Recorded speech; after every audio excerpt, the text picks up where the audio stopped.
Hi friends, Vijay வெண்பா சீரியலோட latest promo பற்றி இந்த வீடியோவில் நாம் பார்க்கலாம். நம்ம எதிர்பார்த்த மாதிரியே நம்ம ஹீரோயினுக்கும் விஜய்க்கும் சிறப்பாக எல்லாரும் கல்யாணத்தை ரெடி பண்ணி வச்சது செம ஹாப்பி. நம்ம ஹீரோயின் அதை தான் விரும்பினாங்க. அதோட வெண்பா பாப்பா ரொம்ப ஹாப்பியாக இருக்காங்க அப்படின்னு தாங்க சொல்லணும்.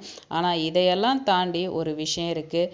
ரஞ்சிதா இந்த கல்யாணத்துக்காக என்னென்ன வேலை பார்த்தாங்க, என்னென்ன கற்பனை பண்ணாங்க, இந்த கல்யாணம் முடிஞ்சோன்னா வெண்பா பாப்பாவை மட்டும் எப்படி வச்சு செய்யுது, இந்த மாதிரி நிறைய விஷயங்கள் மொத்த பேருமே பிளான் பண்ணியிருந்தாங்க. ஆனால் அது எதுவுமே ஒரே செகண்டில் இப்படி மாற்றினது ரஞ்சிதாவால் ஏற்றுக்கவே முடியல அப்படின்னு தாங்க சொல்லணும்.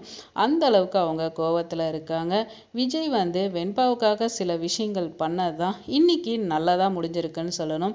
ஏன்னா கல்யாணம் ஆயிடுச்சு, ரெஜிஸ்டர் மேரேஜ் பண்ணியிருக்கோம் அப்படி இப்படின்ற லெவலில் கொடுத்தாரு. அதை வச்சு தான் இன்னைக்கு சட்ட ரீதியாக விஜய் லாக் பண்ணுறாங்க. இது விஜய் எதிர்பார்க்கவே இல்லை அப்படின்னு தாங்க சொல்லணும். ஆனால் விஜய் ஒரு விஷயம் தெரிஞ்சுக்கோங்க, உங்களுக்கு நல்லது தான் பண்ணியிருக்காங்க, நல்ல ஒய்ஃப் தான் கொடுத்துருக்காங்க, அதோட உங்கள் பொண்ணை பார்த்துருக்க ஒரு நல்ல அம்மா கிடச்சிருக்காங்கன்னு கண்டிப்பாக ஒரு நாள் நீங்களே நினைப்பீங்க. ஏன்னா அந்த அளவுக்கு உங்கள் பொண்ணு செம ஹாப்பியாக இருக்கும் இவங்க கூட இருந்தால் தான் அப்படின்னு நீங்களே இது கரெக்டான விஷயம்னு ஒரு நாள் புரிஞ்சுப்பீங்க. விருப்பமே இல்லாமல் எல்லாரோட கட்டாயத்தோடையும் இதனால தான் விஜய் கல்யாணம் பண்ண வேண்டியதாக இருக்குது.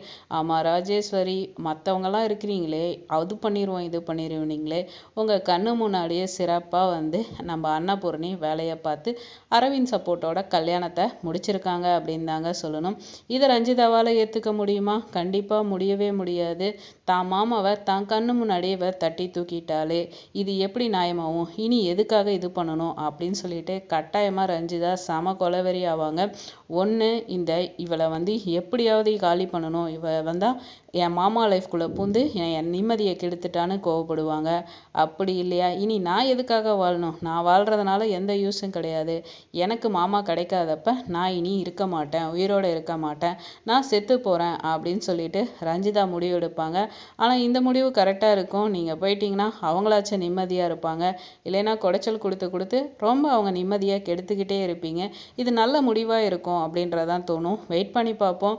இந்த கல்யாணம் முடிஞ்சதுக்கப்புறம் ரஞ்சிதாவோட ரியாக்ஷன், அவங்க எடுக்க போகிற முடிவு என்னவா இருக்குன்றதை பார்க்கலாம். இந்த வீடியோ உங்களுக்கு பிடிச்சிருந்தா லைக் பண்ணுங்கள், மறக்காம சேனல் சப்ஸ்கிரைப் பண்ணுங்கள். Thanks for